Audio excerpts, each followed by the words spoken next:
Imam Abu Hanifah rahimahullahu ta'ala wa radhiyallahu ta'ala anhu wa ardah. Cerita yang menghidupkan jiwa kita, menambahkan rasa kasih pada ulama. Imam Abu Hanifah adalah orang yang lahir pada tahun 50 Hijrah.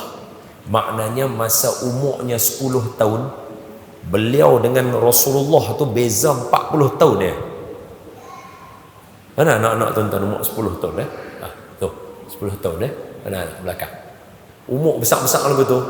Dia dengan Nabi punya maqam tu baru 40 tahun. Maknanya sahabat hidup.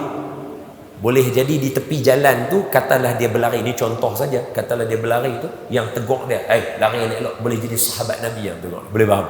Maknanya hidup dia dikelilingi dengan sahabat Nabi. Kalau dia duk rajin pergi masjid, dia rajin pergi masjid daripada kecil, mak dia duk bawa. Kalau katalah dia pergi masjid, kemudian ada majlis makan dekat masjid, contohnya Masjid Nabawi tu, dia salah seorang yang duk makan dengan para sahabat. Ini mulia Imam Abu Hanifah. Mulia dia. Imam Abu Hanifah bila dah besar dewasa jadi ulama, ngajak di rumah dia kuliah malam-malam.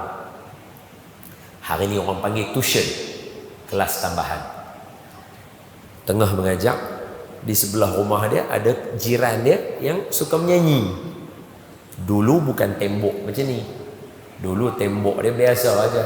Jadi kalau orang sebelah menyanyi, ingatlah. Menyanyi, oh saya orang hebat.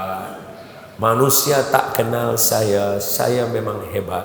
Cuma manusia tak kenal, menyanyi lagu puji diri. Dia rasa menyanyi untuk hebah diri dia. Dia rasa izzah diri dia. Dia puji diri dia. Jadi anak murid duk belajar ni rasa, awak hingat sangat ni. Awak hingat sangat ni. Tok Guru, tak boleh ke habis patah dua kat dia? Sedekah sikit apa yang boleh?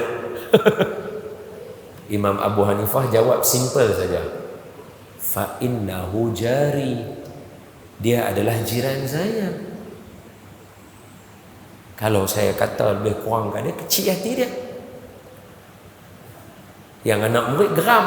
Kata dia, Pak, pengajian kita ini lillahi ta'ala. Kita mengaji ilmu Allah, hadis Rasulullah. Anak murid biasalah, dia over sikit lah daripada Tok Guru. Biasalah anak murid.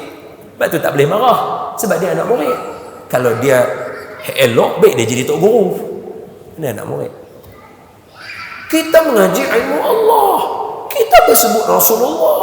Dia sedang menyanyi, buat bising, tegur dia. Anak murid. Imam Abu Hanifah jawab, fa innahu jari. Dia jiran saya.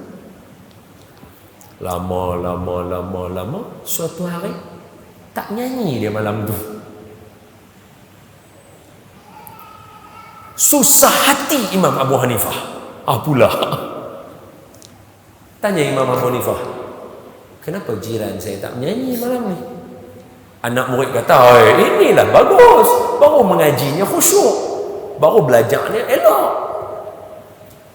Kata Imam Abu Hanifah, kamu tahu sebab apa jiran saya tak menyanyi hari ni? Mereka kata, ada tadi dekat Merkit tadi, tengah jalan tadi, dia bergaduh dengan government. Dia bergaduh dengan lebih kurang lagu tu lah. Dia macam menegur kepimpinan waktu itu. Dia cakap lebih kurang, ialah orang, mungkin dia pun tak ada kerja, tak ada apa, jiwa kacau. Cakap lebih kurang, marah, polis tangkap dia, bawa masuk dia dalam penjara. Murid Imam Abu Hanifah cerita lagu tu, tutup kitab, bangun Imam Abu Hanifah, terus pergi ke penjara. Tuan-tuan sanggup buat lagu tu? So, jangan samakan kita dengan Saidina Umar. Kita dengan Imam Abu Hanifah pun belum tentu. Walaupun hari ni kan sebahagian orang suka kata, mereka ulama bukan maksum. Betul, tapi kita boleh buat tak kerjanya? Tinggal pengajian, bangun, pergi ke kawasan sana, jumpa pemerintah, hakim. Inilah khalifah lah ketika tu. Jumpa khalifah. Assalamualaikum. Waalaikumsalam. Terkejut Pak Gad. Ini pergi rumah khalifah, mestilah ada Pak Gad. Siapa? Saya Imam Abu Hanifah. Imam Abu Hanifah. Terkejut dia sebab Imam Abu Hanifah ni izzah dia lain macam sikit. Ni tak ada lah nak cerita kat sini. Tak ada. Kita laju je. Laju lah. 9.30 dah lajak ni. Assalamualaikum. Waalaikumsalam. Siapa? Saya Imam Abu Hanifah. Imam Abu Hanifah. Allah. Imam mai sini buat apa? Saya nak jumpa dengan khalifah. Allah, khalifah rasanya dah tidur. Belum. Waktu macam ni khalifah belum tidur. Panggil khalifah. Saya nak jumpa. Masuk Pak Gad. Assalamualaikum. Papa ketuk pintu khalifah. Khalifah buka pintu. Ada apa? Imam Abu Hanifah di pintu. Imam Abu Hanifah. Kamu betul tengok Imam Abu Hanifah? Betul benar. Kamu tengok betul-betul. Imam Abu Hanifah, saya iaitu khalifah, bagi surat pun dia tak main. Ini surat tak ada apa, tak ada berapa pintu. Pak Gad kata, betul kami nampak Imam Abu Hanifah depan pintu. Khalifah keluar, pergi jumpa Imam Abu Hanifah. Dia duduk di pintu. Khalifah turun main jumpa dia. Buka pintu, betul susuk tubuh Imam Abu Hanifah rahimahullah ta'ala. Wahai Imam, ada apa datang rumah saya? Surat kerajaan pun tak pernah main. Kata Imam Abu Hanifah, tadi petang ada satu orang baru masuk penjara. Kata khalifah, ya betul, saya jatuh hukum dekat dia. Dia menghina kerajaan dan sebagainya. Itu saya tu hukum. Dia tu jiran saya. Teruk sangat. Dia kata kalau tak teruk boleh tak bagi maaf? Kata khalifah, dah kalau dia jiran Imam Abu Hanifah, Imam Abu Hanifah nak jamin dia ke? Dia kata saya jamin dia jiran saya. Okey, kalau macam tu saya maafkan dia. Esok saya suruh saya punya polis keluarkan dia. Sekarang ni dah maaf ke belum? Kata Imam Abu Hanifah. Kata saya dah bagi maaf. Kalau dah bagi maaf, keluarkan saja malam ni. Tak ada siapa yang seronok tidur dalam lokap. Kata khalifah, baik kalau macam tu dah sudah, pergi bawa keluar. Imam Abu Hanifah tunggu, tengok sampai dia dikeluarkan daripada penjara. Keluar jirannya dari itu daripada penjara tu, keluar dia tengok kelip, dia jalan balik. Jirannya keluar terpinga-pinga. Siapa yang bawa keluar dia? Dia tak tahu. Dia tengok nampak Imam Abu Hanifah berjalan. Ulama-ulama kita ni dia ada dia punya izzah dia ada style pakaian dia. Orang tengok orang boleh kenal. Dia nampak dia kenal jiran dia. Dia lari pergi ke Imam Abu Hanifah. Bila dia sampai dekat dengan Imam Abu Hanifah, Imam Abu Hanifah sedang menyanyi lagu yang dia menyanyi tadi dekat rumah dia. Saya orang hebat, orang tak kenal saya. Saya orang hebat kalaulah semua orang kenal saya. Menangis dia. Imam Abu Hanifah nyanyi lagu dia, menangis dia. Dia kata, Imam, saya orang biasa saja.